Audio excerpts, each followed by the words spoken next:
septiembre, octubre del año en curso. Con esto, la Academia busca contribuir a proporcionar información a la sociedad en estos tiempos de confinamiento social, en donde se pone a prueba la capacidad del ser humano para poder regular su comportamiento bajo nuevas formas de convivencia social, lo cual sin duda representa un reto para reconstruir las relaciones familiares, sociales y en general. Por esta razón, la Academia Mexicana de Derecho, capítulo Oaxaca, busca llegar no solo a la comunidad jurídica, sino a la sociedad en general, que es quien más necesita conocer sus derechos para poder hacerlos valer. Para lo cual, el día de hoy nos acompañan autoridades involucradas en el tema de la Administración de Justicia, como lo son el magistrado Eduardo Pinacho Sánchez, presidente del Tribunal Superior de Justicia del Estado de Oaxaca; el maestro Jesús Gerardo Herrera Pérez, director general de la Defensoría Pública del Estado de Oaxaca y secretario general de la Academia Mexicana de Derecho, Juan Velázquez, AC; el doctor José de Jesús Naveja Macías, presidente nacional de la Academia Mexicana de Derecho, Juan Velázquez, AC. Para dar inicio a este evento, cedemos el uso de la voz a la doctora Cira Mariana Morales Ramos en su carácter de presidenta de la Academia Mexicana de Derecho, capítulo Oaxaca.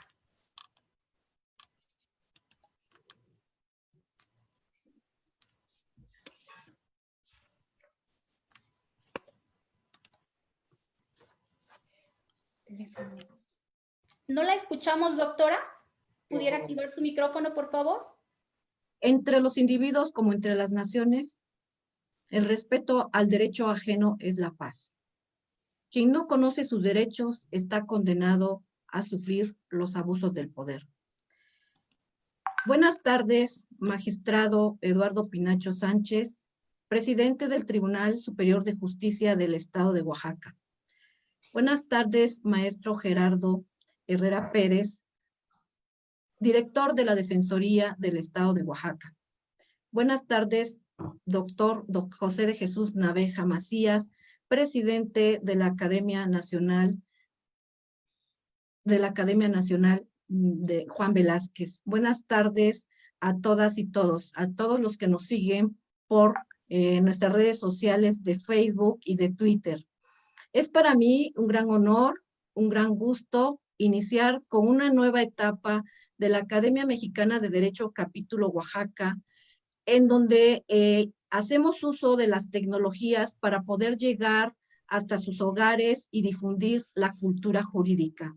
La misión y la visión de la Academia Mexicana de Derecho es precisamente eso, formar una cultura jurídica tanto en los operadores de derecho como de la sociedad en general, que llegue el conocimiento jurídico a todas y todos, y también para formar una cultura de legalidad y respeto a los derechos humanos. Entonces, con estos objetivos que tiene como visión la Academia Mexicana de Derecho, damos inicio hoy a estas pláticas que se hacen, como les digo, con la finalidad para acercarnos a la sociedad, para que la gente conozca sus derechos, para que la gente sepa con quién acudir, a dónde acudir cuando suceda esto.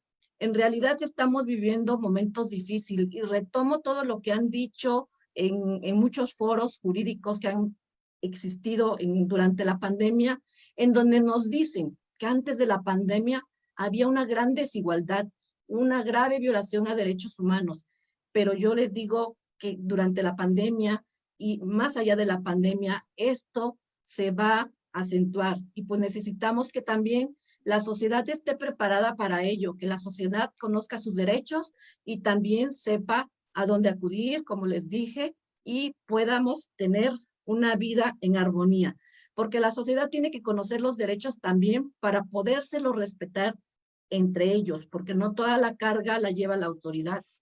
Tiene que conocerlos para mostrar un respeto mutuo entre la sociedad. Vivimos altos grados de violencia que se acentuaron, les digo, con la pandemia, tanto familiar como en general. Entonces necesitamos que las personas se informen de estos derechos y sepan los mecanismos de dónde acudir. Por eso es el fin de celebrar estas pláticas, donde espero que todos los que se interesen en los temas también nos hagan preguntas. ¿no? Nos pregunten y nosotros podemos, en la medida de lo posible, apoyarlos. Bueno, también aprovecho la oportunidad para agradecer a todos y cada uno de los integrantes de la Academia Capítulo Oaxaca, para agradecer en especial al doctor José de Jesús Naveja, que nos ha impulsado, agradecer a la magistrada Gregoria Hortensia Castellano Chávez, a Rocío, al maestro Gerardo, al maestro Manlio, que siempre han estado conmigo para cumplir con los objetivos. Y bueno, en fin, agradezco también su presencia, magistrado Pinacho, que para nosotros es de gran importancia, pues usted representa para mí, desde que fue mi maestro, un ejemplo a seguir. Bueno, pues no me queda más que darles la bienvenida y pues los dejo en este espacio virtual que tenemos, ¿no? Muchas gracias. Gracias, doctora. En este momento le cedemos el uso de la voz al magistrado Eduardo Pinache Sánchez, en su calidad de presidente del Tribunal Superior de Justicia del Estado de Oaxaca, para que nos dirija un breve mensaje. Gracias. El maestro Jesús Gerardo Herrera Pérez, director general de la Defensoría Pública del Estado de Oaxaca y secretario general nacional de la Academia Mexicana de Derecho, Juan Velázquez. Doctor José de Jesús Naveja Macías, presidente nacional de la Academia Mexicana de Derecho, Juan Velázquez. Estimadas y estimados integrantes de la Academia Mexicana de Derecho. Sin duda, la Academia es puntal de la transformación de una sociedad. El cambio democrático definitivamente deviene en gran medida de la reflexión, el análisis, el diálogo y debate que se genera con espíritu crítico desde las y los estudiosos de las distintas disciplinas de las ciencias sociales, las humanidades, las ciencias naturales y las ciencias exactas. La consolidación del Estado de Derecho tiene también en la Academia una base estructural esencial.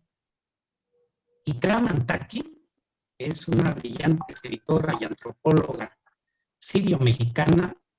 Nos recuerda en un pasaje de su Manual del Ciudadano Contemporáneo que la forma en la cual ocurrió la domesticación del caballo, el entonces salvaje animal, fue contenido en su furia gracias a un objeto hecho por el herrero, Hephaistos, quien construye un freno para controlarlo, que es lo que conocemos como la brida.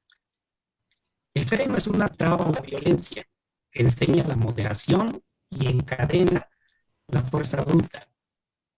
El freno se constituye entonces en un evento preciso en la historia de las técnicas.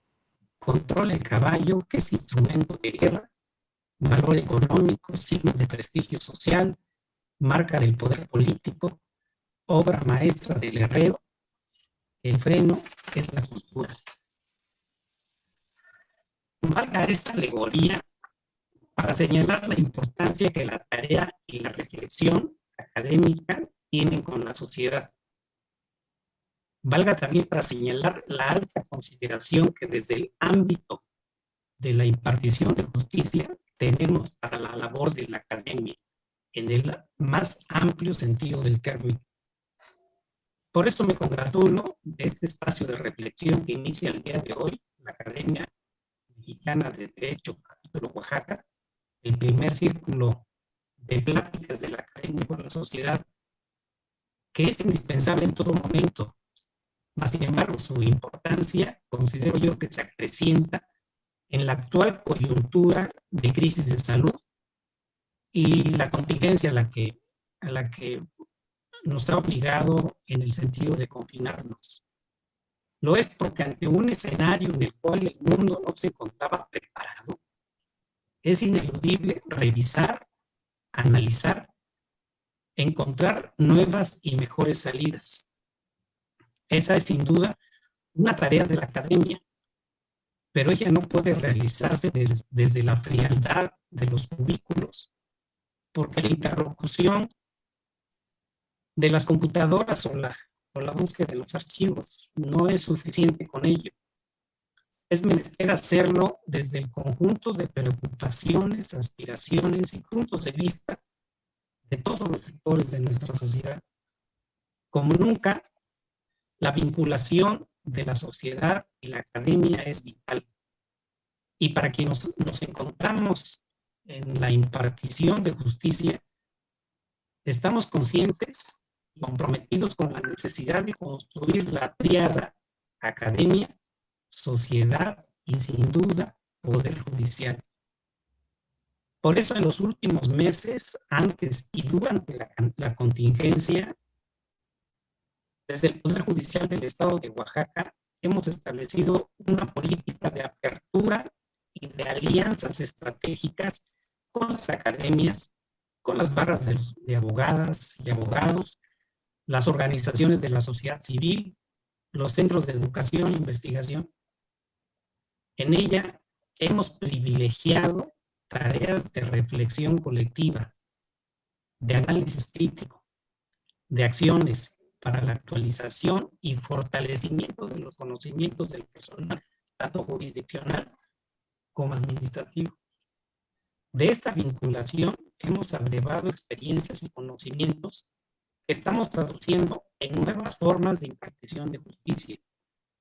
Quiero comentarles que hace unos cuantos días iniciamos la digitalización de expedientes, de procedimientos en línea, de audiencias virtuales. Comentarles con orgullo que antes incluso que la Suprema Corte de Justicia, el Pleno del Tribunal Superior de Justicia llevó a cabo por primera vez y antes que en cualquier otro poder judicial de algún estado de la República, iniciamos mediante videoconferencias, realizando estos recursos tecnológicos, una sesión por videoconferencia. Hemos iniciado procedimientos en línea, audiencias virtuales, la atención telefónica vía un área que también creamos, denominada Justiciatel, entre otros cambios que se están generando. Parte precisamente de un camino construido por quienes se han dedicado a estudiar estos procesos, a aportar crítica y constructivamente alternativas, a establecer vasos comunicantes con la sociedad para responder a las necesidades y demandas de la misma. Nuestro compromiso es que con el retorno paulatino a la normalidad seguiremos en esa ruta de eficientar nuestros procesos.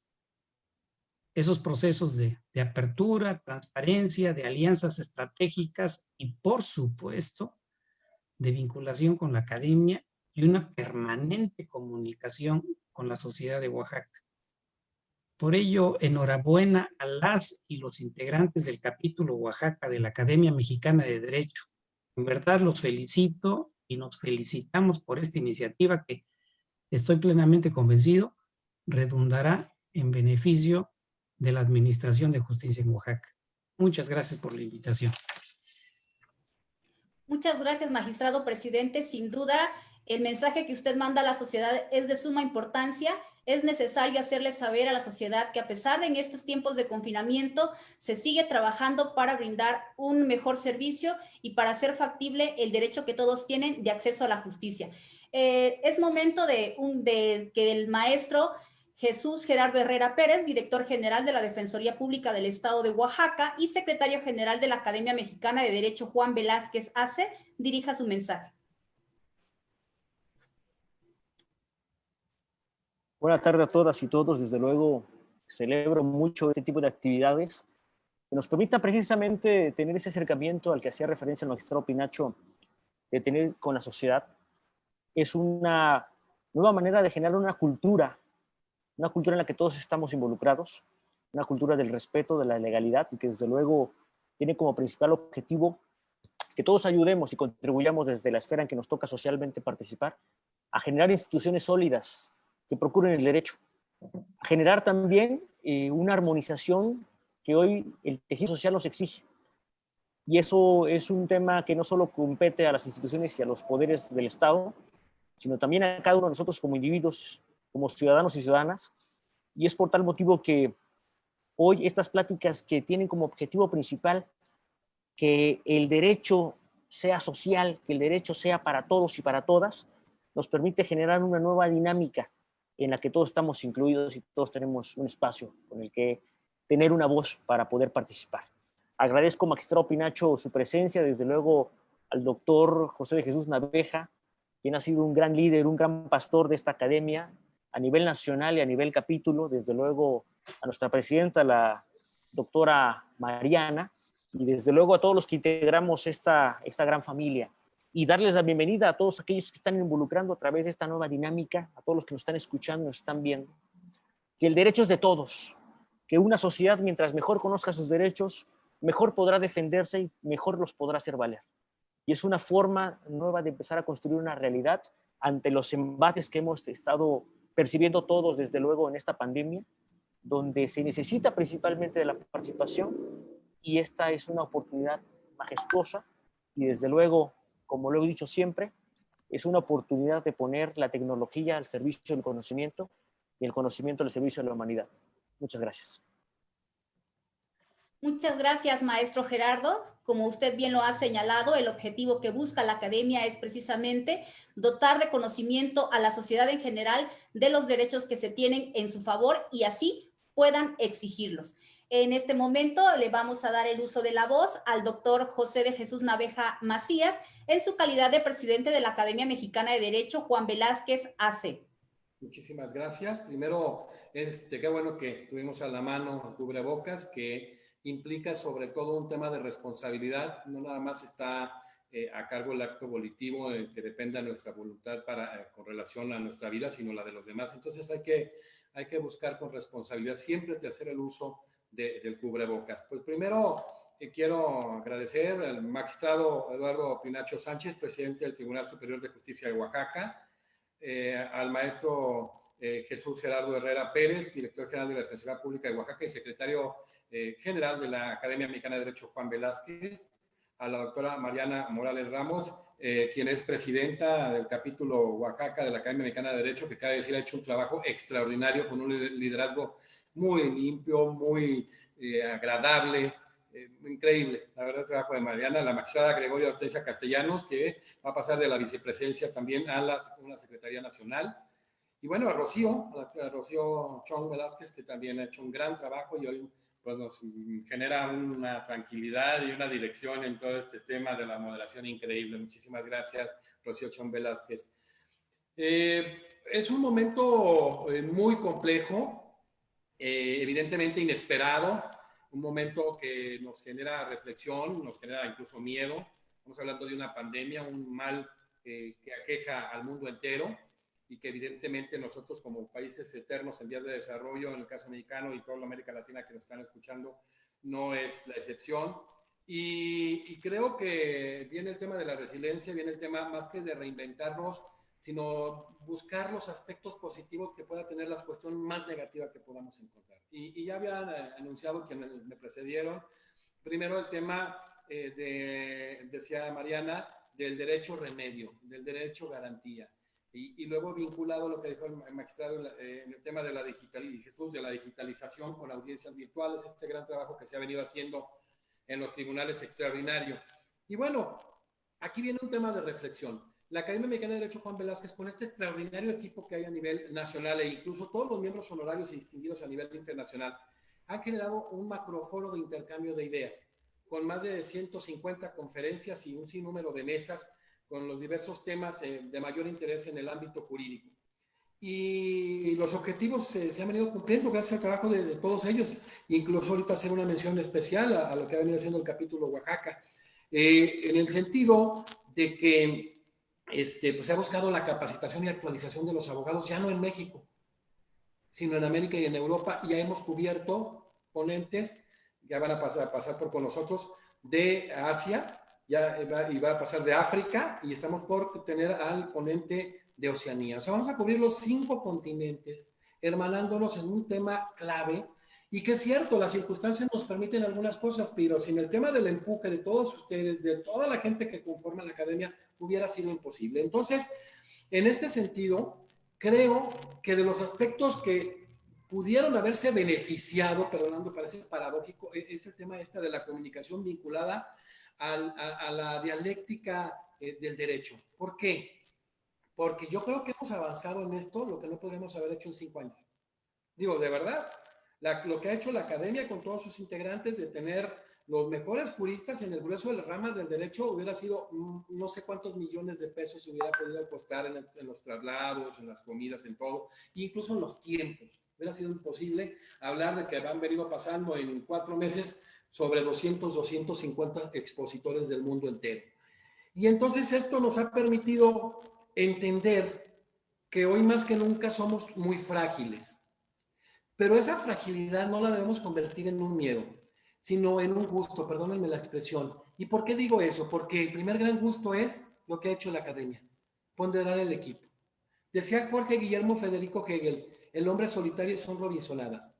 Es extraordinario Jesús, el magistrado Pinacho, la magistrada Hortensia, nuestra líder, la magistrada Mariana, es extraordinaria Rocío, cada uno de los que integran, Malio, Paulita, cada uno de los que integran el capítulo, el doctor Ricardo, igual en cada uno de los capítulos. Pero si no ponderáramos el equipo, no tendríamos absolutamente nada. Exclusivamente podrían ser grandes esfuerzos individuales y aislados. Y hoy nos ha permitido unir todos estos grandísimos talentos que tenemos a nivel nacional e internacional para generar una gran fiesta, un gran intercambio que yo creo que muchos de los abogados complicados por estas circunstancias, igual que con sus familias, nos han visto relativamente atenuados porque están ocupando el tiempo en capacitarse con los mejores estándares del derecho. Y este tema de la digitalización que hoy menciona el magistrado Pinacho, que es muy importante, gracias también al trabajo de la academia, hemos venido generando mesas de cómo se ha dado la digitalización judicial en América Latina. Y vienen grandes reflexiones. Muchas de las ocasiones esperamos, primero el Poder Judicial, lo decía el director de la Escuela Judicial de España, ha sido tratado como el patito feo. Es momento de que se constitucionalice para generar la misma independencia y esa autonomía el presupuesto a nivel constitucional, que se generalice precisamente la constitucionalización del presupuesto que debe tener cada año el Poder Judicial. Y luego este Poder Judicial entender la trascendencia que tiene. Fíjense perdón que reitere esto, este ejercicio que hicimos demostró que países como España, mismo Argentina, estaban muy atrasados y países que no los volteamos a ver, incluso a veces los ven como pequeños, porque son pequeños en población, como Costa Rica y como Paraguay, habían avanzado de una manera increíble. La primera juez es miembro de la academia, la primera juez digital de Paraguay, que es Vivian, y hicieron un trabajo muy fino, tejieron muy fino con sus técnicos y tenían, por ejemplo, 4 años, ya tenía mucho en el caso paraguayo, algunos años ya tenía el caso costarricense y les ha costado menos trabajo. Este tema de la digitalización era una necesidad de tiempo atrás y nos fuimos resistiendo y nos fuimos resistiendo. Ahora viene un fenómeno no esperado que nos ha hecho acelerar el proceso y que tenemos que cuidar de la mejor manera para evitar violaciones al debido proceso de ley. Ya lo estuvimos reflexionando en todas estas mesas tan importantes que se han venido dando. Y vaya, primero, darte cuenta cómo hay un compromiso de las autoridades. Hoy, por ejemplo, el magistrado Pinacho también en estas condiciones, Eduardo Pinacho, que ha estado a cargo del tribunal en un momento tan difícil y generar este proceso, está aquí presente. Sobre todo para, como lo dijo, vincular, que es parte, con la academia. La academia nos está permitiendo reflexionar, perdónenme la expresión, divertirnos en este momento tan complejo, olvidarnos un poco de estas circunstancias y decir, bueno, pues no podemos cortarnos la vena, si esto es ajeno a nosotros, ¿qué podemos hacer? Pues prepararnos para estar en las mejores condiciones de prestar servicios profesionales de excelencia. Y cuando volteo a ver lo que ha hecho, por ejemplo, cada capítulo, y hoy nos toca hacerlo con el caso Oaxaca, es extraordinario. Materialmente todos los miembros del capítulo pasaron disertando con cada uno de los expertos más importantes en las diversas áreas del derecho en el mundo. Y eso me da mucho orgullo, nos da desde la academia muchísimo orgullo. ¿Por qué? Porque ha sido un proceso de selección sumamente importante. Perfiles, como ya lo señalamos, de humildad, de trabajo, de ponderación de equipo, de abrir esto sin lucrar, porque la gente los ha dado cuenta a nivel internacional, no se ha cobrado un peso, ni siquiera los gastos para desde el exterior poderlos sufragar. Y se ha abierto a toda la gente. ¿Por qué? Porque es una hermandad que se debe de tener. Y fíjense que es tanto el compromiso, ya me estaba conectando en redes sociales porque hay muchos miembros de la academia que ya se conectaron en esta sinergia que ha generado el liderazgo que tiene Mariana en el capítulo. Y está, por ejemplo, Julio César Puente de Nuevo León, que es vicepresidente, está Polo Ceseña, que es subdelegado de Los Cabos, está Trinidad Espinosa, que es vicepresidente nacional, está Iris García, que es Trinidad es de Nayarit, pero es también vicepresidente nacional, Iris García, que es secretaria general del capítulo Tlaxcala, y otros muchos que han venido conectándose, sobre todo viendo la calidad que se va teniendo en los capítulos, y hoy decirles, estamos muy orgullosos del trabajo que se ha venido generando en este capítulo. Hemos encontrado una sala constitucional con gente con un gran expertise, hemos encontrado penalistas de la más alta talla en el litigio, en la función pública, hemos encontrado autoridades comprometidas, no nada más en el tema de generar sobre todo, impartición de justicia al 100, sino generar hasta pedagogía en los tribunales, hacer conocerle a la gente cuáles son sus derechos para generar, como lo dijo Mariana, una cultura de la legalidad que ha sido una de las grandísimas complicaciones en nuestra región, en nuestra América Latina.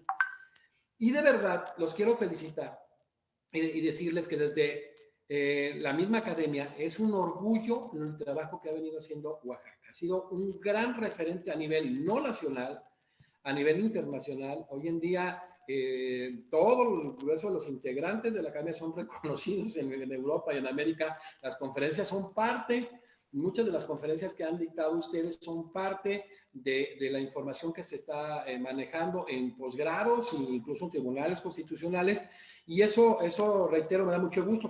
También estuvo el presidente de la Sala de Justicia Indígena, que también es un ejemplo a nivel de nuestra región. Entonces, hoy más que nunca, asumimos un compromiso que lo asumimos desde el día que nos constituimos como academia, pero que vivimos el mismo miedo, las mismas complicaciones que vivió todo el mundo, porque estamos inmersos y estamos en una sociedad. Pero es un momento en donde tantos miembros con tanta inteligencia emocional, con tanta preparación, con tanta solidaridad, con estos conceptos que acuñó cuando generó la rama de la sociología Augusto Comte, se han venido sumando para que hoy tengamos lo que decimos una gran fiesta en una desgracia mundial. Es una situación hasta paradójica, no sabemos ni cómo encuadrarla. Yo les puedo decir, perdón que se lo diga, que a pesar de estas circunstancias, yo creo que en ningún momento me sentí deprimido ni caído, que es algo complejo. ¿Por qué? Por el gran trabajo, el gran apoyo de cada uno de los miembros de esta academia. Entonces, para mí son una familia, para todos nos hemos elegido como una familia. Hoy les digo, de haber 20 estados, ya gente de 20 estados conectados con el capítulo Oaxaca, que ha sabido conectar, también hay que decirlo, que ha sabido conectar plenamente. Y a la sociedad en general, porque hay gente que no es abogada, que es de diversas ramas del derecho, y gente que incluso no está inmersa en estos temas de los profesionales.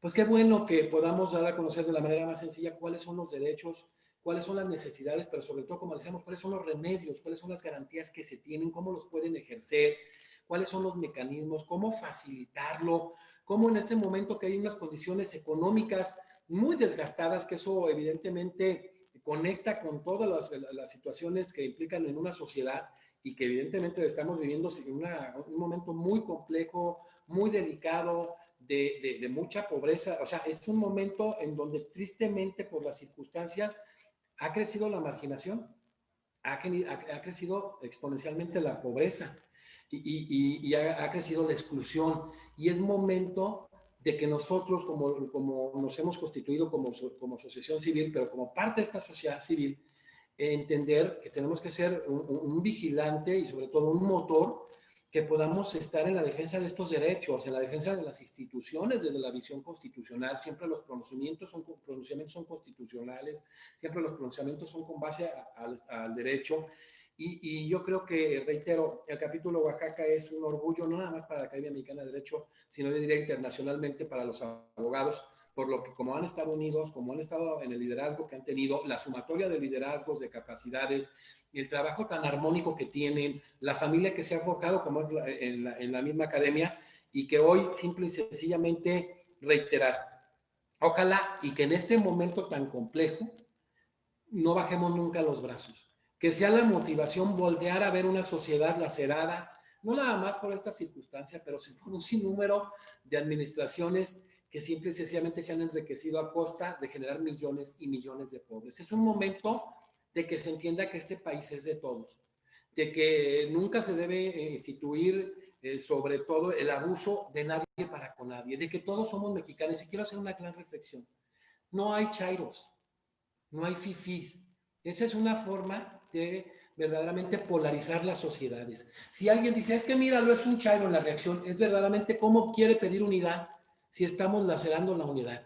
Es un momento de entender que somos los mismos seres humanos, no nada más los en México, en América Latina, en el mundo, somos seres humanos frágiles. Hoy se está buscando una vacuna y no van a decir, no, yo no me pongo la vacuna si no es de un mexicano. Yo no, si es de un ruso no me la pongo porque yo le voy a los gringos. No, o sea, es un momento en que estamos todos unidos para encontrar sobre todo la prevención a una situación verdaderamente dramática que está viviendo el mundo. Y entonces se han roto fronteras. A mí me encanta ver que va a haber una mesa que va a estar a lo mejor Mariana con un colombiano, con un alemán, la magistrada Hortensia con un amigo de Guerrero, con un amigo de Baja California Sur, con un amigo de Guanajuato, pero con un amigo de Colombia, con un amigo muy talentoso también de Chile, y así va a pasar con el magistrado Pinacho y con Manu y con cada quien. ¿Por qué? Porque las barreras son mentales, y entre más barreras pongamos nosotros, más pequeños nos vamos haciendo. Entonces somos no nada más de Oaxaca, de Jalisco, de Ciudad de México, no nada más somos de México, de Argentina, no somos americanos, somos europeos, vivimos en un mismo planeta y es momento de enseñarnos a vivir en él. La Academia Mexicana de Derecho ha asumido un gran compromiso, todos los integrantes han trabajado arduamente, este ha sido un capítulo ejemplar, cabe decirlo, y simple y sencillamente entender que hoy más que nunca aquello que visualizó José Ortega y Gasset me simbra. Hoy más que nunca hay que buscar que la justicia siempre impregne al derecho. Muchísimas gracias y felicidades al capítulo Oaxaca. Muchas gracias, doctor Jesús. Como usted bien lo refiere, se trata de una responsabilidad social, un mensaje que ha sabido acoger la Academia Mexicana de Derecho. En ese sentido, cuenta con un gran equipo y este gran equipo lo que busca es contribuir a la sociedad para hacerles saber sus derechos y que ellos puedan ejercerlos. Bien, continuando con el programa que tenemos diseñado para el día de hoy, para dar inicio formalmente a este ciclo de pláticas, voy a ceder el uso de la voz a la doctora Gregoria Hortensia Vázquez Castellano, magistrada integrante de la Sala Constitucional del Poder Judicial del Estado de Oaxaca y vicepresidenta de la Academia Mexicana de Derecho Juan Velázquez AC. Perdón, una disculpa, nomás rápido porque no, luego dicen que segrego, pero también está conectada Aurora Quesada, que es vicepresidenta del capítulo Chihuahua, María Carolina González, presidenta del capítulo Coahuila, entre otros muchos. Han convocado más de 20 estados. Muchas felicidades, perdón. Gracias, doctor. Adelante, magistrada. Si puede abrir su micrófono, magistrada, para que le escuchemos, por favor.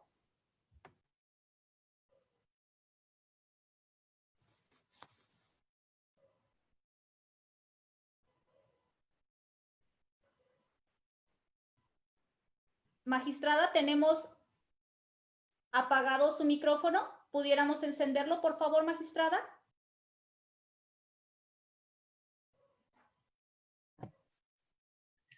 Es que parece ser que se está iniciando y reiniciando el audio. Bueno, en la ciudad de Oaxaca de Juárez, siendo las 18:47 del día 11 de agosto del año 2020, a nombre de la Academia Mexicana de Derecho, Capítulo Oaxaca, Juan Velázquez, se declara formalmente inaugurada este ciclo de pláticas de la Academia Mexicana de Derecho con la sociedad, programada todos los martes de los meses de agosto y septiembre de este propio año, para contribuir a programar información a la sociedad en estos tiempos de confinamiento social. Que sea para bien. Y yo agradezco a nuestros invitados su presencia. Maestra Rocío. Muchas gracias, magistrada. Y bien, como lo hace referencia, Como parte de los ciclos de las pláticas que tenemos programada, hoy damos inicio con el tema La ética profesional a cargo de la maestra Olivia Carolina Pérez Ojeda y el doctor Ricardo Hernández Aguilar, y como moderadora la doctora Cira Mariana Morales Ramos. Sin más preámbulo, cedo pues el uso de la voz a la doctora Cira Mariana Morales Ramos para continuar con este evento.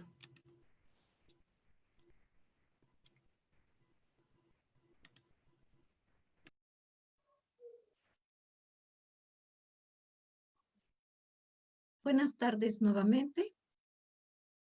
Vamos a esperar a las personas que van a estar en esta mesa, en este diálogo que vamos a tener de un tema tan importante como es la ética, para el efecto de que pues la sociedad vaya conociendo estos conceptos de ética. Vamos a esperar unos minutos a que se integre la maestra Carolina y el doctor Ricardo Hernández Aguilar.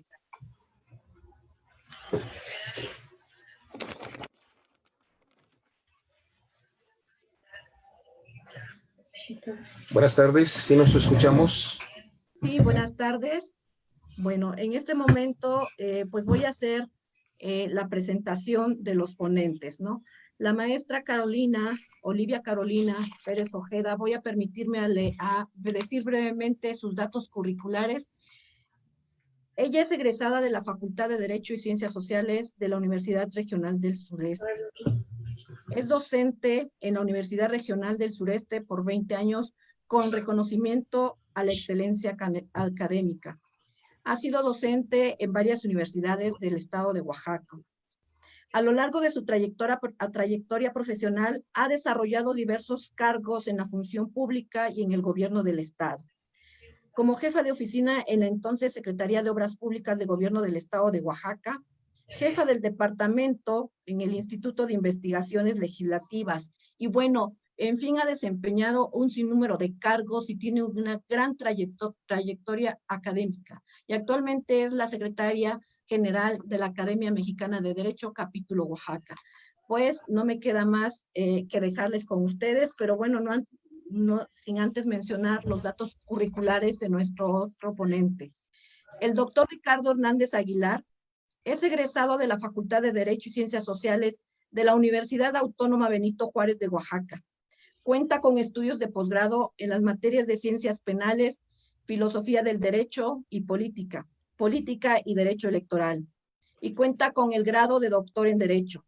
En la actividad cultural y académica cuenta con estudios de filosofía, gramática, latina y griega en el Seminario Pontificio de la Santa Cruz, literatura y oratoria en las Escuelas de Bellas Artes de la UAPO, modelo educativo por parte del Politécnico Nacional, y ha sido conferencista en diversas universidades.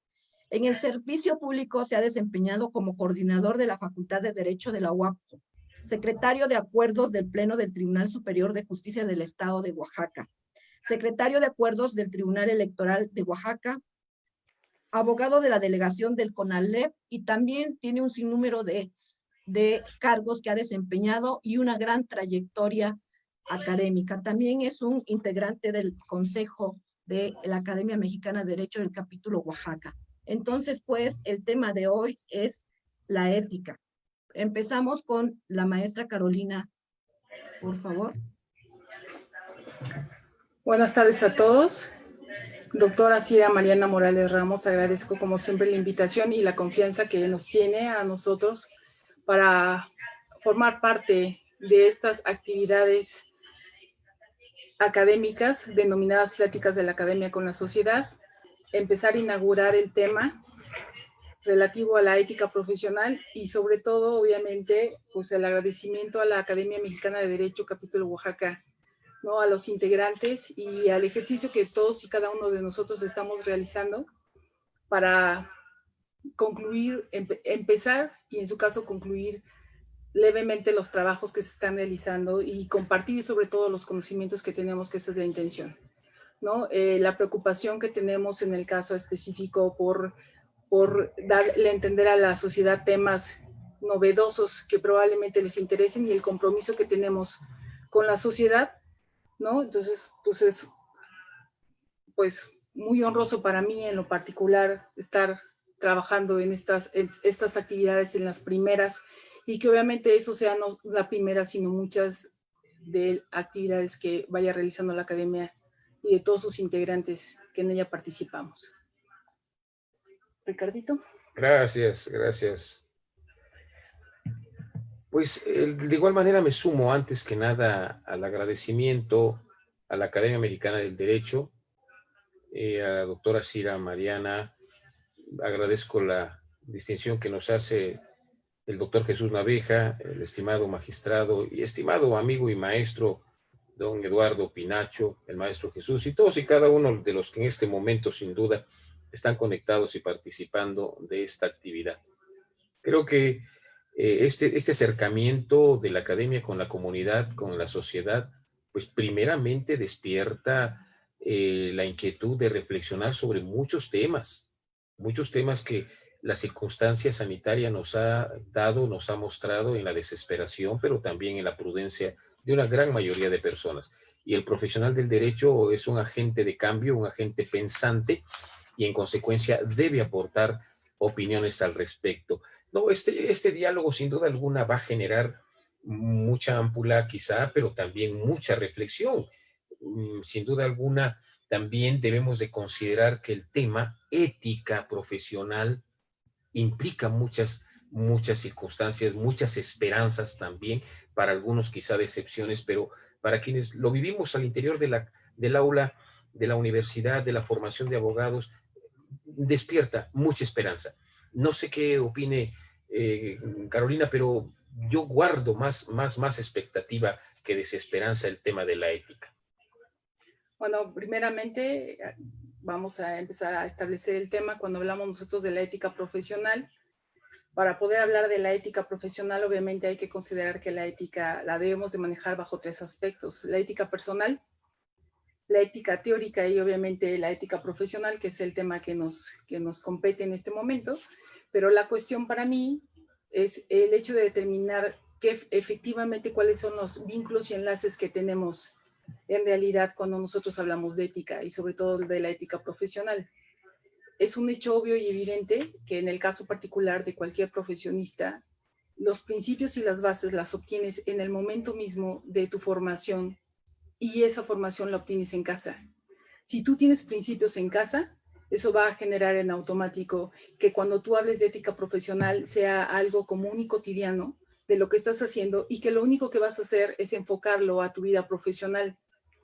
Y siendo de esa manera, tentativamente, la profesión no tendría por qué contribuir en demasía con el tema de la ética como tal, porque simple y sencillamente desde tus orígenes, en tu casa, la enseñanza que tú tienes ya te da las bases para entenderlo. Pero si en tu casa no lo tienes, aunque tú lleves estudios de ética profesional, aunque tú lleves las materias, no únicamente a nivel licenciatura de profesional, sino otras áreas, daría pauta obviamente a que no lo entendieras, porque en tu casa, donde vienen tus orígenes, pues obviamente no es un tema que dé pauta a que lo puedas justificar.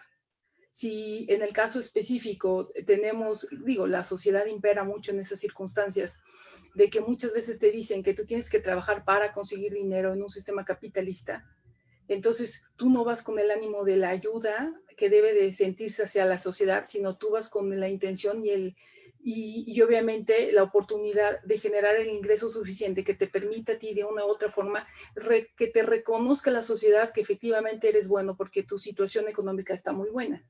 Y no necesariamente es así, ¿no? Entonces siempre está aliado el tema económico con el tema ético, porque a veces tú puedes trabajar, tú puedes generar la actividad, aunque no generes mucho ingreso, y eso no significa que necesariamente no seas un buen profesionista, ¿no? Así es. Pero eso nos va a dar pauta en el caso hipotético de ir generando el debate si en realidad es necesario que un profesionista se haga hasta licenciatura o si en realidad las bases las tenemos desde inicios de nuestra formación humana. Ricardito.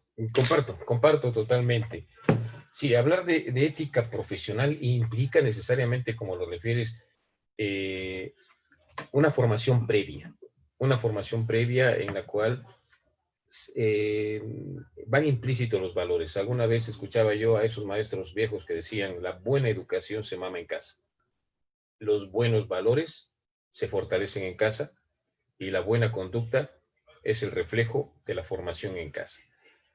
Indudablemente que cuando hablamos de ética profesional, acotaré nada más este punto, siempre pensamos en que el mejor profesional del derecho es el que no comete errores, el que tiene dinero, el que tiene una postura social, el que vive la bonanza en todos los aspectos, ¿no? Sin embargo, muchas veces, como la fábula del lobo con cobijo con disfraz de cortero y cuya mordida es mortal, eso nos lleva precisamente a reflexionar el tema. Cuando el estudiante de Derecho asimila de una materia de la currícula fundamental es la ética profesional. ¿Qué se hace ahí? Pues sencillamente se reflexiona esa conducta asimilada que mencionas, esa conducta, ese valor que ya se viene arrastrando hasta históricamente, ¿sí? Socialmente, culturalmente, pero allá en la sociedad, en el seno familiar. Y esos mismos valores que mencionabas son los que se van a aplicar a una partecita de su función, como es el trabajo profesional. ¿Ha conocido la ley? Aplícala adecuadamente, porque no es nada más lo que señala el proceso. Es el resultado de ese adecuado proceso técnico jurídico con efectos sociales, con efectos culturales que van a permitir continuar el vínculo social, la buena relación social a partir del buen trabajo de ese profesional que tuvo, como bien lo señalas, sí, que tuvo una buena cimentación en los valores aprendidos en casa y que lo único que se hizo en la universidad fue tratar de reencauzar en una parte específica. Supongo así ha de ser en el médico, supongo así ha de ser en el arquitecto, ¿sí? Donde su trabajo, a partir de lo técnico aprendido y del valor que implica hacer adecuada, correctamente su actividad, el impacto es de carácter social, es de carácter solidario. Sí, comparto ese aspecto. Y además, un detalle muy especial. Estamos a veces acostumbrados a que hablamos de ética profesional únicamente con aquel que puede desvivirse, sacrificarse. No, no olvidemos que es valor en la profesión. Y la profesión es eso, una forma de vivir, una forma de poder sobrevivir. Pero a esa forma le agregamos una visión adecuada en lo personal, porque es una cuestión subjetiva, pero le agregamos un elemento de satisfacción social, porque lo que va a hacer, lo va a hacer con otras personas. O sea, va a fincar una relación, pero una cosa es la simple relación y otra cosa es la adecuada y correcta relación. Bueno, digo, haciendo acotación a lo que dices y tomando en consideración las últimas noticias, o sea, sí es cierto que el profesionista implica conocimiento y preparación, ¿no? Entonces, ahorita en la historia actual, hemos enterados de muchos políticos que ahorita están iniciando un procedimiento, grandes políticos, ¿no? Que ahorita obviamente están en proceso de determinar culpabilidad o no en temas de corrupción. Y aquí el tema es, ¿tú qué piensas al respecto con relación a la ética profesional que debería de existir y que esos grandes niveles, cuando la mayoría de la gente cree que el éxito va implícito en dinero y se olvidan del tema toral de lo que es pues la ética, ¿no? Y que obtienen los millones y millones de pesos de actividades no lícitas, pero que esa es la lectura que hipotéticamente se le da al estudiante actual, ¿no? Y entonces, claro, gracias a Dios parece que se hace justicia y a lo mejor eso nos da pauta a poder retomar en realidad lo que deberíamos de considerar nosotros como ética. O sea, ¿qué es más importante para ti? Ser famoso y tener mucho dinero y sentir que tienes poder, aunque al final puedas acabar el resto de tus días en la cárcel, tu familia que se ve involucrada por esa necesidad imperiosa de demostrarle a no sé quién, alias sociedad, que efectivamente eres exitoso, o si en realidad basarte con tus reglas, aunque para efectos prácticos sociales, pues seas un profesional promedio que no destaca como esas grandes figuras, pero pues ahorita la historia nos está diciendo otra cosa, ¿no? Respondería a la pregunta con otra pregunta. A ver. ¿Cómo lo veo yo? Uh-huh. La respuesta sería con otra pregunta, siendo un poquito contrario a las reglas de la gramática. ¿Sabrán qué es la ética estas personas? ¿Sabrán qué es el valor? Digo, ¿sabrán? Ponderan, quiero suponer, ¿no? Ponderan. O sea, Vamos tú a dices, pensar. quiero ser bueno y no pude haber dicho no lo firmo porque esa es mi educación. Pero si la presión, tú puedes decir, pues siempre sí firmo y muchos millones y nadie se va a dar cuenta y siempre sí se dieron cuenta. Entonces no obedeció a lo ético. Estoy de acuerdo contigo. Su conducta no obedeció a lo ético. El problema, dices, es un agente profesionista, tiene títulos, deduces que efectivamente tiene la formación que debe tener para entender estos supuestos. No fue suficiente la formación. Me queda claro. Entonces no fue suficiente la formación. ¿Cómo generamos, obviamente, esa expectativa, esa conciencia? O eso ya, o sea, para mí, si no lo generaste en la infancia, va a ser muy difícil que lo puedas Totalmente generar. de acuerdo. Así es. Esa es la verdadera razón. ¿Sí? Esa es la verdadera razón. Si no se generó en su momento, no se va a enmendar después. Árbol que nace torcido, ese es el fenómeno. Totalmente de acuerdo. No, y muchas veces ese es el grave problema. El profesionista fulano de tal cometió tal, egresado de... No. No tiene nada que ver. Nada que ver. Pues totalmente de acuerdo, nada que ver. Contribuimos. Al último intento. Pues al último intento. Al último intento, ¿sí? De recordar lo que adecuadamente debería ser. ¿Sí? No dudamos del aprendizaje técnico-jurídico, en el caso de nuestra materia. Sí. ¿Sí? Tratamos nada más de enmendar la posibilidad de un tropezón. Pero de que estamos totalmente, ahí sí coincidimos, no. Los valores no son producto de la universidad. Quizá ahí se llegan a tratar de comprender mejor, a tratar de ampliarlos mejor, pero no es el único lugar. ¿Qué sucede? Perdón, quiero hacer un poquito de historia, querida maestra. Las grandes culturas antiguas, la responsiva de formación estaba en la familia, en la niñez, pues y en la adolescencia. Pero fueron culturas que al tener al concebir primeramente el padre la responsabilidad, se empeñaba en educarlo. Y el pequeño crecía en esa cultura de valores. ¿Sí? En esa cultura de valores. Cuando llega el español a América, se sorprende de la conducta social del pueblo de México Tenochtitlan. Sí. Claro que también habría que recordar que los castigos para los jóvenes infractores eran increíbles, hasta ser convertidos a grado de esclavitud. Entonces, el español viene también ya con otra visión distinta, no con el mismo grado cultural de valores, pero insisto, es en el seno familiar donde está el problema. Por eso al cuestionamiento de las personas que hoy en día tropiezan, realizan, se les investiga, hacen y deshacen, la pregunta sería, ¿saben verdaderamente? Si no lo saben, fue un problema de ignorancia, pero no los exime. No los exime. Y si lo conocen, obedece a otras circunstancias, pero no es un problema ético. Y está tomando acotación, hablando en el tema educativo, dijeras, la mayoría de los estudiantes tienen la necesidad de pasar la materia y no de aprender la materia. ¿Tú podrías considerar que eso también es un tema ético? Desde luego. Desde luego. ¿Cómo cambiamos eso?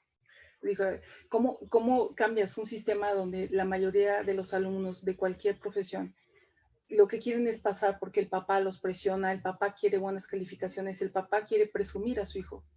Y entonces el alumno tiene la idea de que a fuerza tiene que pasar y se le olvida que a la escuela no se va a pasar, sino a la escuela se va a estudiar. Y entonces rompes con toda esa temática el tema ético, si desde sus orígenes, desde que aprendes, te han estado enseñando que hay que pasar, ¿no? O cuando al maestro le dicen, ay, maestro, no me faltó una décima, por favor, páseme, ¿no? ¿Cómo dijeras? Es una problemática, una coyuntura bastante compleja, para poderlo trabajar y que se entienda efectivamente los alcances que tiene la ética profesional, ¿no? Hay ahí un detalle que yo agrego. A ver.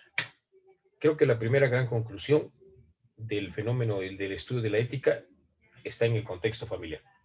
Eso sí. No, eso no se va a poder cambiar. O sea, si de los orígenes no empezamos, ya se perdió. Ya se perdió, ya no hay ni cómo ayudarlo. El segundo momento, la universidad lo que hace es tratar de recordar en último momento lo que va a hacer en torno a la actividad que esté estudiando. Que en algunas circunstancias hay algunas alteraciones o así, eventos como el que señalas, calificación, examen, la copia, el acordeón.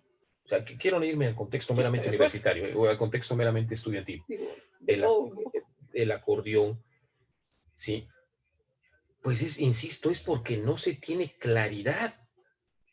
Y no olvidemos, para que exista verdaderamente ética, antes que nada debe de haber libertad. Y la libertad no se concibe si no hay dos cosas fundamentales: el conocimiento y la reflexión.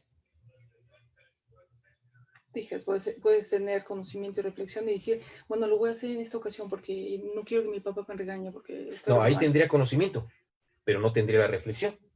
Y pues está reflexionando las consecuencias de tu actuar, ¿no podría ser? Pero no sería ético. O sea, claro, ya se salió. Ese es el tema. Ese es el tema. O sea, ¿cómo mantenemos la ética entonces? Es difícil. Es difícil. Es difícil. ¿Sí? El último pueblo que mantuvo la ética como una forma de conducta social fue el griego. Y estamos hablando de la Grecia de Pericles.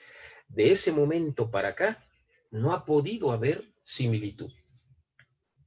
Quizá el pueblo que medio se le acerca en las últimas centurias sería el pueblo japonés. Pero la educación empieza desde pequeños, con una disciplina increíble. Y disciplina no únicamente en la cuestión cultural, sino también hasta disciplina física. ¿Sí? Podríamos decir que podríamos echarle la culpa a la sociedad que ha orillado o nos ha orillado a creer que la ética no debe de formar parte esencial de nuestra vida, sino el éxito que demuestras hacia los demás. No es que haya un culpable, no. Es un decir. Pues. Sí, pero no tanto culpable, ¿sí? Y lo digo como papá. Sí, por eso lo digo. Lo digo como académico, lo digo hasta como miembro de una sociedad. No propiamente hay un culpable. Quizá hemos olvidado la responsabilidad. Insisto, nos hemos olvidado. Entendemos como obligación lo que tenemos que hacer aun cuando no nos parezca. Cuando decimos aun cuando no nos parezca, ya perdió el sentido ético. Ya no hay valores. Ahí ya no hay nada que hablar de la ética. La ética la vamos a plantear cuando quienes están conociendo de esto, cuando quienes están haciendo de esto, cuando quienes están realizando, accionando algo, primero tienen muy clara concepción del valor y segundo, la saben adecuar al evento que participa. Ok, tienes a tu familia, a tus hijos, tienen hambre y pues hay que mantenerlos, ¿no? Y te dan alguna oportunidad de algo raro y sospechoso, ¿qué haces? ¿Se renuncia? Eso sería ético. ¿Se renuncia? La realidad es, ¿qué haces? Renuncio. Ricardo Hernández Aguilar renuncia. Pero en términos generales, o sea, vamos a ser realistas. Pues. Soy realista, maestro. No, Ricardo sí, pero en general. O sea, pero otra vez volvemos, porque no conciben el fenómeno del valor. Hay quienes van a actos religiosos por miedo, no por convicción. Estoy de acuerdo. Hay quienes cumplen la ley por miedo al castigo, por no querer perder el tiempo en trámites administrativos, pero no por la convicción de que es necesaria la convivencia.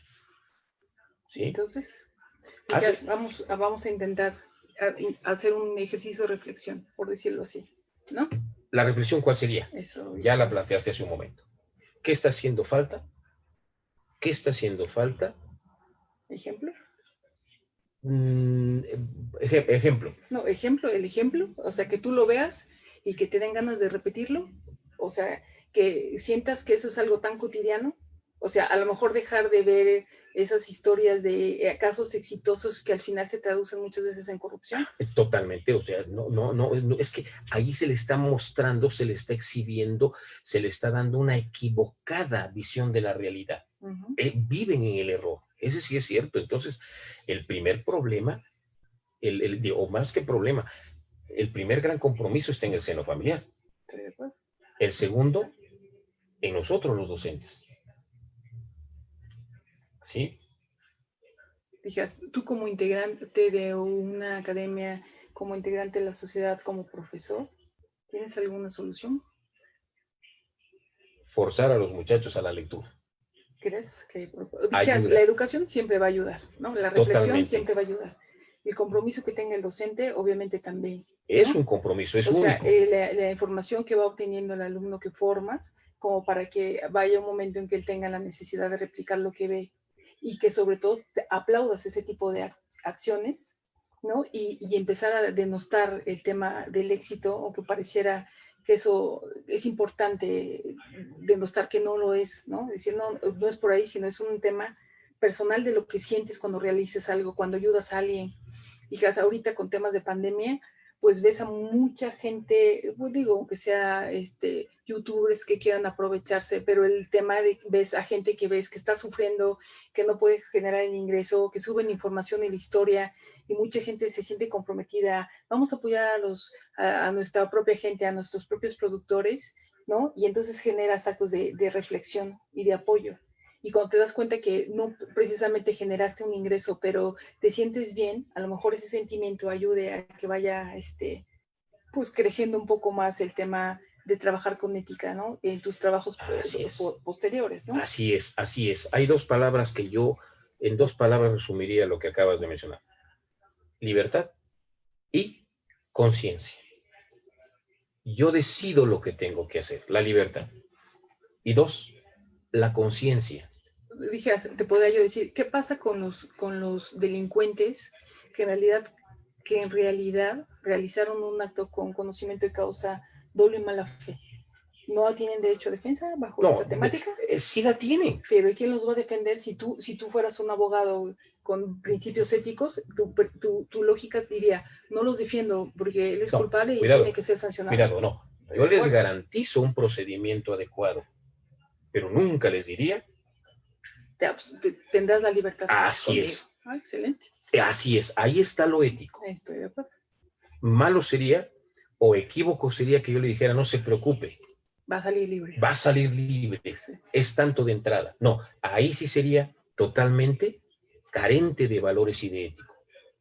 Pero en ese ejemplo, sí le diría, lo que le garantizo es que se respeten sus términos, sus procedimientos, se le respeten sus derechos, pero de ahí a que va a salir, no, yo no se lo garantizo. Es muy evidente. La lógica jurídica me dice que va usted a ser sentenciado condenatoriamente. Y a lo mejor me adelanto a algo, que me dijera, póngale precio, pero haga lo contrario. Estoy en la libertad y en la conciencia de decirle, hay muchos otros despachos, hay muchos otros abogados. Perfecto. Entonces, esa es hacer cultura de lo ético. Es hacer cultura, totalmente de acuerdo. Hace falta un trabajo muy grande, ¿sí? Hace falta un trabajo muy grande de generar una nueva cultura de los valores. Veía yo hace unos días una foto, precisamente en redes, es una imagen de blanco y negro, donde va un joven, se le acerca a una señora, ¿cómo le besa la mano? Y ponen abajo, cuando se saludaba, la mano tía. No es humillación, es humildad, es aprender el valor de la humildad. Ahí se está aprendiendo el valor del respeto, se está aprendiendo el valor de la continuidad. ¿Sí? Esa es una cultura que está perdiendo. Entonces, sí es necesario tener que retomar ese trabajo de conocer, de acercarse, de explicar, de entender primeramente los valores. Exactamente. ¿Sí? Tener que volver a decirle en qué radica la bondad, en qué radica la piedad, en qué radica la humildad, en qué radica el principio. Como una especie de recordatorio, vamos a recordarles. Necesariamente. O sea, un compromiso en el caso particular. Me refiero al hecho de que en el momento en que tú tienes ese acercamiento es con el alumno. Yo pensaría, es un trabajo adicional al que deberían de haber tenido los padres, los maestros, ¿no? Y ya cuando eres profesional, cuando dijeras, si el tema hablamos de ética profesional, ya tú estás hablando de alguien que ya está fuera. ¿Cómo le recuerdas? ¿Cómo recordarle a ese que está fuera? A lo mejor si pudiéramos las escuelas estar todo el tiempo recordando, a lo mejor si algún día pasa algo, tiene esa posibilidad de decisión que tú dices. Pero a lo mejor ya estando fuera, son otras las cosas que te impactan, ¿no? El abogado que trae su supercarro y tú quieres ser igual que él, aunque el carro no te dé absolutamente nada, y busques a costa de lo que sea obtenerlo. Ahí está, pero ¿no? ahí está ¿Cómo la educas diferencia. a ese profesionista? A lo mejor digas, vamos a ayudar a estos que ya están medios chuequitos a que medios se enderecen. Y un compromiso que tendríamos todos, ¿no? Digo, de lo mucho poco que se puede hacer de lo que hayan hecho en casa. Así Pero es. ya que salió. Sí, forma. Claro. Dime. Y la continuidad, ahí el reto y el compromiso de las instituciones de no perder Pues es un el contacto. tema personal, ya estoy de acuerdo. Sí, no, es que personal puede darse en el sentido de seguir leyendo, totalmente de acuerdo, pero eso es en lo personal. ¿Sí? Pero en lo institucional, insisto, por eso decía yo, me quiero concentrar en el campo de lo universitario. La continuidad con los egresados, darle seguimiento, una capacitación constante. Esto que está haciendo la academia, ¿sí? Es tratar de recordar. Por ejemplo, aquí tengo una pregunta que nos están haciendo. Dice, ¿cuál es la función de las escuelas de derecho en la formación ética de los abogados? La que comentamos ahorita. ¿Sí? La que comentamos ahorita. Recordarles, precisarles en qué consisten los valores. ¿Qué son los valores? En el caso del derecho, precisarle qué es la justicia. Yo les digo a los muchachos de filosofía, todo estudiante dice, estudié derecho porque amo la justicia, y no sabe ni siquiera qué es la justicia. No, pues justicia es dar a cada quien lo que le corresponde, no es cierto, eso es equidad. Y la equidad como una forma de aterrizar el derecho en caso concreto, con otros valores acompañados, según Santo Tomás, se vuelve justicia, el sumum de los valores. Claro. Entonces, contestando a la persona, ¿qué estamos haciendo? Precisando los valores, aclarándoselos. Como una forma de reforzamiento, me queda claro, ¿no? ¿Y cómo que el maestro, dependiendo de la asignatura que le toque, o sea, sutilmente dar a entender, o sea, ¿cuál es la finalidad? En materia de abogacía estamos hablando de valores esenciales como es la libertad, la justicia, ¿no? La justicia, la libertad, todo, ¿no? Y eso es lo que nos debería dar pauta, ¿no? Cada uno en su contexto, ir manejando y reforzando esos temas, ¿no? Y que obviamente si el alumno el día de mañana que se vuelva un profesionista siente que tiene que traicionar sus principios, por lo menos que recuerde que lo vio toda la carrera, ¿no? Y que el remordimiento sea mucho, ¿no? Yo confío.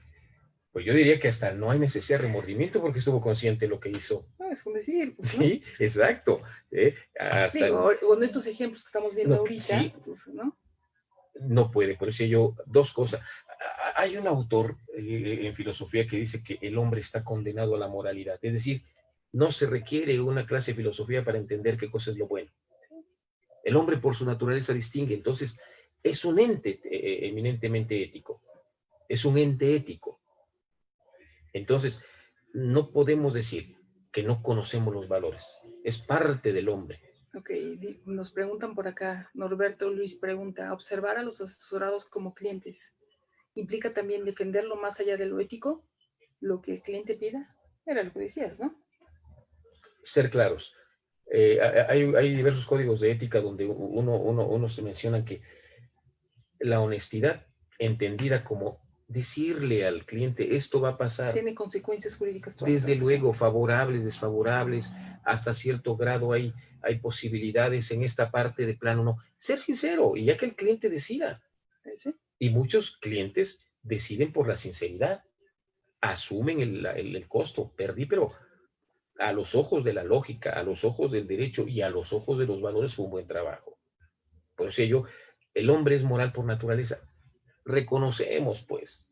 Pues sí, pero digo, en esas circunstancias, alguien que quiso cometer un delito o alguien que fue en contra de las leyes, estamos conscientes que hay intención.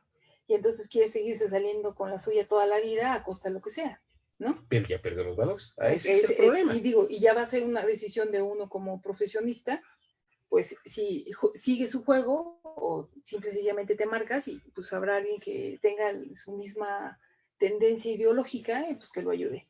Así Pero es. un profesionista ético como tal, pues es el que debe decirle las cosas como son, como bien lo decías hace un momento.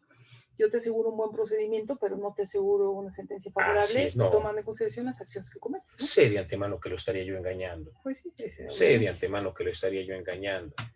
¿Sí? Totalmente de acuerdo. Sí, creo que sí es un tema bonito. Bonito en el sentido de que sabemos qué son. Tenemos la idea de lo que es cada uno de ellos. La clásica caricatura de la piedad y de la bondad, ¿no? Cuando se hace la colecta de la Cruz Roja, ¿no? La foto del billete para que... No. ¿Sí? Decía un autor de que leí hace muchos años, Tomás Carlyle, decía, el heroísmo es anónimo. El hombre que hace las cosas adecuadamente debe ser el último en enterarse, sino el único en saberlo, decía. Entonces, y pasa lo mismo con esto, pero eso tenemos que hacer el esfuerzo, ¿sí? Yo creo que todo lo hacemos, sí lo hacemos. Aquí la pregunta sería, ¿lo suficiente? Pues obviamente que no. Entonces sí, pero estamos conscientes de que sí, entonces sabemos qué implica el trabajo de la ética, ¿sí? ¿Qué implica el trabajo de la ética? Dicen por aquí, pero profesores, en el campo de la ética universitaria, ¿qué sucede con aquellos profesores que fomentan la competitividad entre los alumnos e incluso se vanagloria con sus propios triunfos? Buen punto. Buen punto. Buen punto. Yo creo que una cosa... Hay que educar al maestro también. Totalmente, o sea, el que bien enseña aprende en dos. Entonces debe haber algún defecto allá, debe estar equivocado el docente. Y yo diría... yo sí entiendo, perdón, ¿sí? Yo sí entiendo que el maestro, en un afán de enseñar, busca que su alumno sea bueno y que lo mejore, ¿no? O sea, sí te preocupa el alumno que ves que lo intenta pero que no puede y que reprueba, y entonces tú sientes esa necesidad de impulsarlo. Vamos, tú puedes, siempre sí se puede, a ver, haz esto por aquí y demás, y a lo mejor sí es cierto, o sea, lo que él comenta, puede dar pauta a malos entendidos, ¿no? O sea, no es la intención de que siempre ganes, sino que lo que hagas lo hagas bien, o que un 6 bien ganado vale más, porque a veces no es una calificación lo que va a dar en realidad el resultado idóneo de tu éxito futuro profesional. A lo mejor puede ser un agente 6-7, pero te sabes mover, eres más empático, menos miedoso y te ayude en ese tipo de circunstancias, más que el hecho de 10 y 10. Pero sí es cierto, o sea, felicitamos al que saca 10, pero a lo mejor no hemos tenido la capacidad de valorar al que se esforzó y sacó 6, pero es un 6 bien ganado. Puede ser. Ahorita que hacemos la cotación a las clases en línea y que hay memes donde sale que no es la misma situación económica de alguien que tiene computadora, alguien que no tiene, y hay un dibujito por ahí de un niño que está parado en una ventana viendo al otro que está en la computadora, y obviamente el esfuerzo que él tiene es mucho mayor, y probablemente la calificación, que no debe de ser un catálogo como tú clasifiques a un alumno, pero puede dar pauta a que el maestro erróneamente piense que un 6 es mediocre y un 10 es la excelencia y lo aplaudas. Por el que equipo, no debería de totalmente. Ser así. Pero si el maestro a lo mejor es empático, a lo mejor tú comprendes esas situaciones, es complejo, pero sería idóneo. Idóneo, exactamente, ¿no? Que pudiera. Esa es una parte, y ahorita por eso estoy reflexionando al respecto, porque indudablemente ahí el grave compromiso del buen docente, acercarse a sus alumnos, conocerlos, para poder atender, valorar y más que calificar, evaluar, como dice la nueva teoría, ¿no? Considerar todos los aspectos que haya, porque hasta la calificación se vuelve motivacional. Exacto, ¿no? Sí. Y la otra, lo que decía ahí, los pone a competir, pero hay que entender que la competencia no es el mejor, la competencia es jalar, el buen líder, pues en pocas palabras. Aquí dice, en este caso no es necesario que los profesores también dediquen momentos en la clase para reforzar la ética del actuar en los licenciados en Derecho y en los postulantes. para romper con el paradigma de que el abogado es corrupto por naturaleza. Así es un trabajo. El laboralista debe decir cómo ser una buena relación, por lo menos hipotética, ¿no? Y teórica. El fiscalista que debe de pagar lo adecuado al Estado. El penalista que las sentencias deben de ser justas. El civilista que el pago en los contratos de arrendamiento se tiene que cubrir lo justo. El de derecho familiar, la buena relación, el amor a las hijas hermosas, ¿no? Estar enamorado con la esposa como yo, pero todo eso se aprende en el colegio, ¿no? Sí, comparto lo que dice el compañero o compañera que lo menciona. Sí, pero ¿qué hay con los administrativos que abusan de su poder para tentar a los alumnos con tal de recibir un pago u otras cosas? Vuelvo al inicio, a lo que comentaba hace un momento. Ahí no hay ética. ¿Obedece a otra razón? Estoy de acuerdo contigo. Digo, hay instituciones donde se da más y otras donde se da menos, ¿no? Sí. Hay instituciones que tienen esa fama y hay otras que es menos. Es ¿no? menos. Pero yo te puedo decir, a veces la situación te obliga a que tú tengas que estar en una escuela que no te da un cimiento de valores y que te obliga a estar luchando día a día hasta por una silla. Y hay otras instituciones donde obviamente de eso no careces, pero pues obviamente la educación a veces cuesta, ¿no? Ya lo dijiste. No hay una formación en valores. Sí, no hay. No la hay. ¿Sí? Es un compromiso de todos. De todos. Entonces, si de quien le tenga la oportunidad, aprovecharla. Y quien no que la busque. Estoy de acuerdo. ¿Sí? Y yo creo que muchos docentes hay en los pasillos que siempre están dispuestos a brindar la opinión, el buen consejo. Sí los hay. Conozco a varios maestros, claro. Sí. Indudablemente. Sí, pero eso es un tema exquisito. Hay que conocerlo para vivirlo. ¿Sí? Hay que conocerlo para vivirlo. ¿Sí?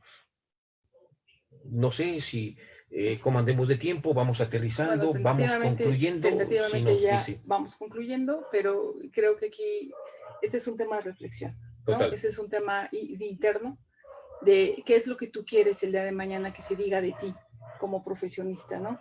Que fuiste un buen profesionista, que fuiste bueno pero gandalla porque cobrabas, ¿no? ¿Qué es lo que tú quieres dejar a la sociedad, ¿no? Y obviamente quien en realidad tiene ese compromiso, que entienda que es un tema de estar estudiando, es un tema de estar chocando mutuamente con tus propios valores, con lo que ves en la televisión, con lo que te han dicho que debe ser un éxito, ¿no? Y que tú lo vayas ponderando, ¿no? Y obviamente, pues todos poner nuestro granito de arena, escuelas, maestros, ¿no? Tú no estés esperando, alumno, a que hasta que no me lo digan, no sé qué voy a hacer, sino que tú también estés consciente de lo que has vivido en tu casa, lo que te han enseñado en tu casa, y también buscar mecanismos de cómo aprovecharlo o acercarte con quien tú consideres que en realidad está compartiendo ese tipo de valores. O no sé qué opinas como para tema de conclusión. Es interesante, sí. Que requerimos conocer los valores, también conocerlos primeramente. Sí. En cuáles son, en qué consiste, dónde aplican, cómo pueden aplicarse, y de ahí ir viendo las otras materias, porque hay una ética de la profesión, hay una ética del arte, hay una ética en filosofía, o sea, ¿cómo poder ir aplicando estas ideas en el resto de los escenarios? Pero también estar claro de que, retomo lo que bien mencionabas, no decir a partir de ahora, a partir de esta charla, los que en este espacio estamos reunidos, que es culpa de cuando se obra mal. No, el único culpable es quien no conoce los valores y por eso obró, pero no por una cuestión ética, sino por una cuestión económica. No por una cuestión ética, sino por una cuestión, ¿sí? Social. No por una cuestión ética, sino por una cuestión hasta religiosa, pues. Porque se puede ser religioso y no ético, pero todo hombre ético puede ser mejor religioso todavía.